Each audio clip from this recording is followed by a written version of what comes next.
Hello. മുട്ടയും ബ്രെഡും വെച്ചിട്ട് നിങ്ങളാരും വിചാരിക്കാത്ത നല്ല ടേസ്റ്റി ആയിട്ടുള്ളൊരു സ്പെഷ്യൽ ഐറ്റമാണ് കേട്ടോ. പക്ഷെ അത്രയ്ക്കും ടേസ്റ്റാണ്. നമ്മൾ മുട്ടയും ഈ ബ്രെഡും കൂടെ ചേർത്ത് വെച്ചിട്ട് ഉണ്ടാക്കിയെടുക്കുന്ന നല്ല അടിപൊളി ടേസ്റ്റോട് കൂടിയൊരു നല്ല സാധനം. അതായത് ഇനി എല്ലാവർക്കും ഇഷ്ടപ്പെടും. ഈ നല്ല മഴയത്ത് നല്ല ചൂടോടെ കഴിക്കാൻ പറ്റിയ നല്ല അടിപൊളി ഒരു ഐറ്റമാണ് കേട്ടോ. ബ്രെഡും മുട്ടയും എല്ലാവരുടെ വീട്ടിലും ഉണ്ടാവുമല്ലോ. അപ്പോൾ എന്തായാലും ഇതൊന്ന് ട്രൈ ചെയ്ത് നോക്കാം കേട്ടോ. അപ്പോൾ 6 ബ്രെഡോളം ഞാൻ എടുക്കുന്നുണ്ട്. അതിൽ 2 ബ്രെഡ് കൂട്ടി ഇങ്ങനെ വെച്ചിട്ട് നമ്മൾ ചപ്പാത്തിയുടെ പരത്തുന്ന പലകയുണ്ടല്ലോ, അത് വെച്ചിട്ട് നമ്മളൊന്ന് പരത്തി 2 ബ്രെഡ് ചേർത്ത് വെച്ച് വേണം പരത്താനായിട്ട് കേട്ടോ. ശരിക്കും നല്ല ടേസ്റ്റി ആയിട്ടുള്ളൊരു അടിപൊളി ഐറ്റമാണ് കേട്ടോ. നിങ്ങൾക്ക് എന്തായാലും ഇഷ്ടപ്പെടും. അപ്പോൾ എല്ലാവരും മസ്റ്റ് ട്രൈ ആണേ. എന്നിട്ട് ബ്രെഡ് ഒന്ന് നന്നായിട്ടൊന്ന് ചപ്പാത്തി പലകയുടെ ഇത് വെച്ചിട്ടൊന്ന് പരത്തിയെടുത്തിട്ട് ഒരു വട്ടത്തിലുള്ളൊരു പാത്രം വെച്ചിട്ട് അതൊന്ന് ആ റൗണ്ട് ഷേപ്പിലൊന്ന് മുറിച്ചെടുക്കുന്നുണ്ട് കേട്ടോ. നല്ല ടേസ്റ്റിയാണ്, ഹെൽത്തി ആയിട്ടുള്ളൊരു അടിപൊളി സ്നാക്ക്. ഇതൊരു വീറ്റ് ബ്രെഡാണേ. അപ്പോൾ പിന്നെ കുറച്ചുകൂടെ ഹെൽത്തി ആവുമല്ലോ. മൈദ അധികം യൂസ് ചെയ്യാതിരിക്കുക, അത്രയും നല്ലത് കേട്ടോ. ഇനി നമുക്കിതിലേക്ക് കുറച്ച് ഫില്ലിങ് ആഡ് ചെയ്യാനുണ്ട്. അപ്പം അതിന് വേണ്ടിയിട്ട് ഫ്രൈ പാനിലോട്ട് കുറച്ച് എണ്ണ ഒഴിക്കാം. പിന്നെ ഇറച്ചി ഉണ്ടല്ലോ, ഇറച്ചിയുടെ ഒരു ബ്രസ്റ്റ് പീസിൻ്റെ ചെറിയൊരു പാർട്ട് എടുത്തിട്ട് കുഞ്ഞായിട്ട് അരിഞ്ഞിട്ട് അതൊന്ന് വേഗം ഫ്രൈ ചെയ്ത് കിട്ടാൻ വേണ്ടിയിട്ട് എണ്ണയിലോട്ട് ഇട്ട് കൊടുക്കുന്നുണ്ട്.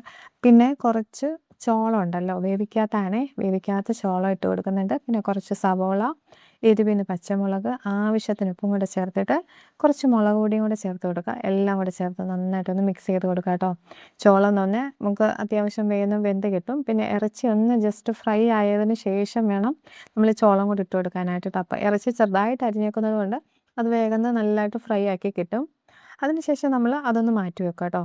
എന്നിട്ട് നമ്മളൊരു ഫ്രൈ പാനിലോട്ട് കുറച്ച് എണ്ണ ഒഴിച്ചിട്ട് നമ്മൾ നേരത്തെ വട്ടത്തിൽ കട്ട് ചെയ്തെടുത്ത ബ്രെഡ് ഉണ്ടല്ലോ, അതൊന്ന് ഓരോന്നാക്കി ഒന്ന് മുക്കി പൊരിച്ചെടുക്കണം.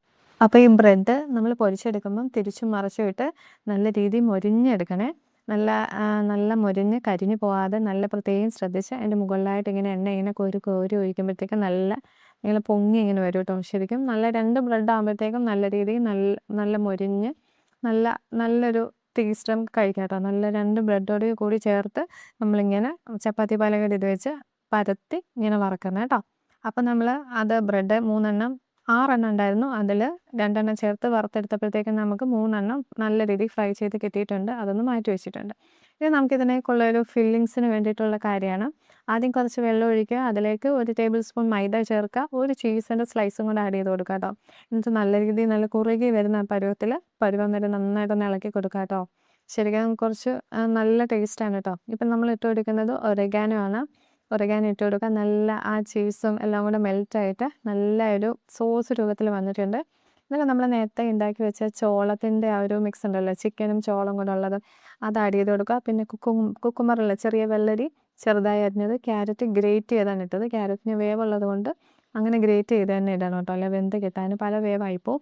ഇതാകുമ്പോൾ പെട്ടെന്ന് ഗ്രേറ്റ് ചെയ്തിടുന്നത് കൊണ്ട് വേഗം വെന്ത് കിട്ടും. എന്നിട്ട് നമ്മളൊരു പുഴുങ്ങിയ മുട്ട ഉണ്ടല്ലോ, ആ മുട്ട ഇതിലോട്ടുകൂടെ ചേർത്ത് കൊടുക്കുമ്പോൾ ഒരു അസാധ്യ ടേസ്റ്റാണ് കേട്ടോ. ഇത് ചപ്പാത്തിയുടെ കൂടെയൊക്കെ ഇങ്ങനെ ചുമ്മാ സൈഡ് ഡിഷായിട്ട് കഴിക്കാൻ പറ്റിയ ഒരു കറി പോലാണെങ്കിലും നിങ്ങൾക്ക് ഇത് മാത്രമായിട്ട് കഴിക്കാം കേട്ടോ. അത്രയ്ക്കും ടേസ്റ്റി ആയിട്ടുള്ള ഒരു നല്ല ഒരു ഗ്രേവിയാണ് ഇത് കേട്ടോ. ശരിക്കും നല്ല ടേസ്റ്റ്. അപ്പോൾ നമ്മുടെ ഫില്ലിങ്സ് റെഡിയായി. ഇനി നമ്മൾ നേരത്തെ വറുത്ത് വെച്ചിരുന്ന ബ്രെഡ് ഉണ്ടല്ലോ, ആ ബ്രെഡ് ഒന്ന് 2ആയിട്ട് കട്ട് ചെയ്തെടുക്കണം കേട്ടോ. അതായത് നമ്മൾ ഫില്ലിങ്സ് വെക്കുന്ന ഈ ബ്രെഡിൻ്റെ നടുവിലാണ് കേട്ടോ. അത്രയും സ്പേസ് നമുക്ക് കിട്ടി. 2 ബ്രെഡ് വെച്ച് ഇങ്ങനെ വറുക്കുമ്പോഴത്തേക്കും ഇങ്ങനെ നമുക്ക് കട്ട് ചെയ്തെടുക്കുമ്പോൾ ഉള്ളിൽ ഫില്ലിങ്സ് വെക്കാനുള്ളൊരു സ്പേസും കൂടെ കിട്ടും കേട്ടോ. ശരിക്കും നല്ല ഈ വറുത്ത ബ്രെഡ് തനിയെ തന്നെ കഴിക്കാൻ എന്ത് ടേസ്റ്റാണോ. ശരിക്കും നല്ല രുചി കേട്ടോ. ചുമ്മാ നെയ്യിൽ അല്ലെങ്കിൽ എങ്ങനെയും ഇങ്ങനെ ഒന്ന് വറുത്തിട്ട് ഈ ബ്രെഡ് തന്നെ കഴിക്കാനും നല്ല ടേസ്റ്റാണ്. അപ്പോൾ ഈ ഫില്ലിങ്സോട് കൂടി കഴിക്കുമ്പോൾ അപ്പോൾ എന്ത് ടേസ്റ്റായിരിക്കും നിങ്ങളൊന്ന് ആലോചിച്ച്. ശരിക്കും അടിപൊളിയാണ് കേട്ടോ. ശരിക്കും നല്ല ടേസ്റ്റാണ് കഴിക്കാനായിട്ട്.